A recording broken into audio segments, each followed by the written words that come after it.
So I think the Dell Optiplex meta of building a gaming PC from a Dell Optiplex base is actually probably over now.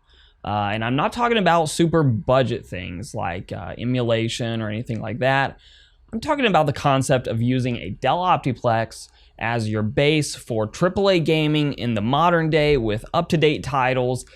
I think that era is actually over now. So I recently acquired a Dell Optiplex 5040. For those of you that don't know, it's an i5 processor. That's an i5 6500 Skylake generation.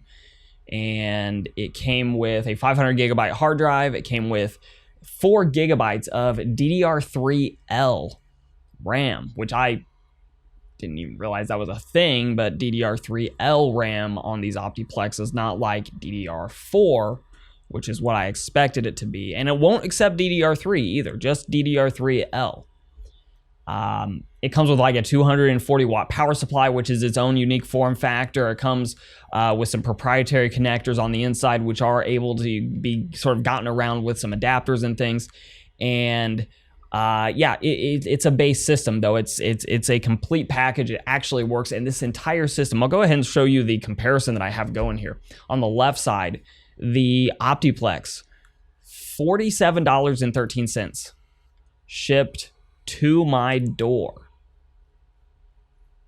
And even at that price, it's just not really a good deal. And the reason for that is there's just such a limited upgrade path for Intel CPUs all the way up through Kaby Lake, the 7000 generation. You know, the i5s were 4 cores, 4 threads. The i7s were 4 cores, 8 threads. That was it. And the days where that's acceptable are gone. And modern games do a really good job of taking a lot of advantage of lots of cores and lots of threads. In fact, it's the reason that you have Xeon 10-core 20-thread CPUs that are suddenly actually reasonable for gaming, because modern games do a pretty good job of taking advantage of lots of cores and lots of threads. Now, that's not to say that all games do, but for the most part, games do a pretty good job of taking advantage and leveraging that. These older i5s, i7s from the Kaby Lake and previous generation, they just don't hold up. So let's take a look at this comparison, and I kind of want to talk you through what my logic is here with the sort of Optiplexes are dead as far as being the meta for affordable modern AAA title gaming on the PC. So on the left side, the Optiplex 5040 that I purchased, $47.13. Now, pairing that with a cheap, and I do mean a cheap SFX power supply, which you can find 500 watts for about $37.44. This is tax included, being shipped to your door. That's an Amazon power supply. There is an adapter that's required. These Dell Optiplex 5040s use this 8-pin connector, so you can just purchase for anywhere from $10 to $15. 15 is more on the expensive side, but an adapter that goes from 24-pin ATX down to the 8-pin proprietary connector. The RAM was really cheap, and that I really like. It's 16 gigabytes DDR3L, running at 1600 megahertz. It's a 2x8 kit. It's actually really good pricing, $24.60. Storage going from the 500 gigabyte hard drive, which no, you don't have to replace, but gosh, I would really be bummed to not replace that. That price is out if it's a SATA drive, $25.67. Again, commodity class hardware here. You sell the i5 6500, you get back $22.50, then you spend $74.85 on an i7 6700. Again, that's kind of best case scenario, no big deal. You will need thermal paste, and I am factoring that into the build, pretending that, you know, this may be your only build. So you don't just have that laying around, you're gonna need thermal paste. So another $5, $6 if you're getting decent thermal paste. You could get cheaper and save yourself a couple bucks, but at that point, why?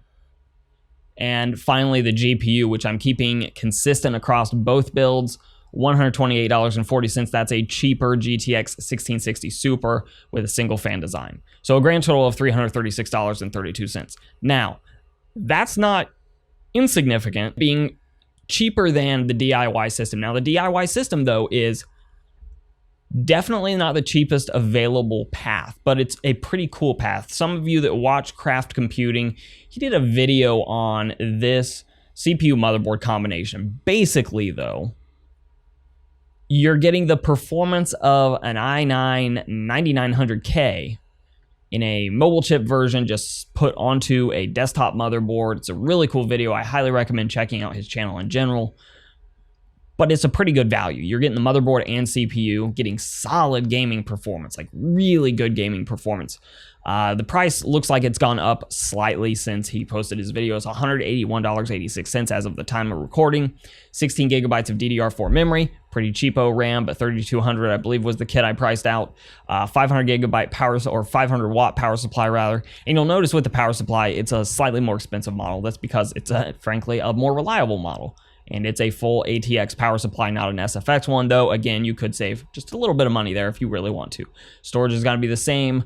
CPU cooler, you do have to get a CPU cooler for this thing. Now, fortunately, with this motherboard combo, they give you a traditional mounting solution, so you can use pretty much any 1150X CPU cooler on it. It's going to do just fine. The case, a micro ATX case, again, you could do a little bit better than that, but that's a decent price for a decent case with decent airflow and the GPU.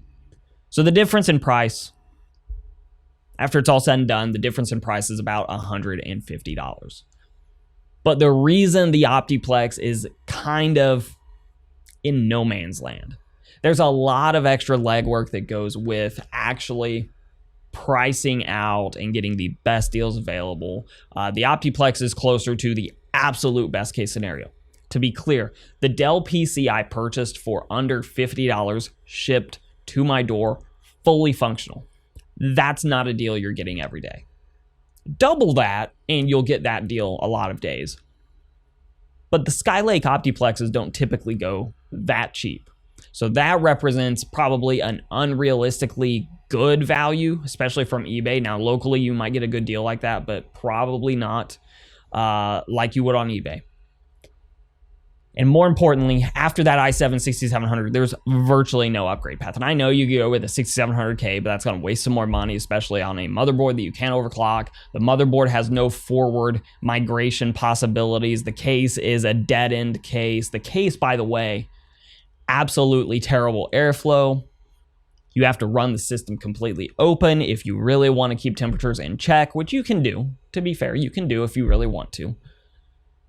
But it's just not a great solution. And it's a completely dead end on virtually every way. There are very few components that you could pull forward into a future build. The power supply, an SFX power supply, you could pull forward. You could pull forward the storage, and that's pretty much it. And for the $150, I would much rather, like not even close, rather get the i9 11900H. It's an engineering sample that's on this particular motherboard, but it performs really well in gaming, and it's gonna be a processor that you don't have to worry about upgrading at all in the near future. Whereas the i7 6700, it's probably gonna run pretty much everything right now, but it's going to struggle with some games, and in the not distant future, it's going to really struggle to the point where certain games might be really hard pressed to actually run well and playable on a 6700. So that's my take. That's, in my opinion, the Dell Optiplex as a meta for building a gaming PC for AAA title gaming is virtually dead. Like, that era is pretty much over now. You can still do it for emulation, and it still presents good value there, especially like Ivy Bridge, Sandy Bridge, Haswell, Optiplexes that you can get incredibly cheaply and still plop in regular like ATX power supplies. Those ones are really good for emulation, but as far as AAA gaming, I think it's done. And that's just kind of where I sit. But of course, I'd be curious where everyone that's watching this sort of lands on this argument. Let me know. Those comments down below. Yeah. Optiplex, it's an end of an era.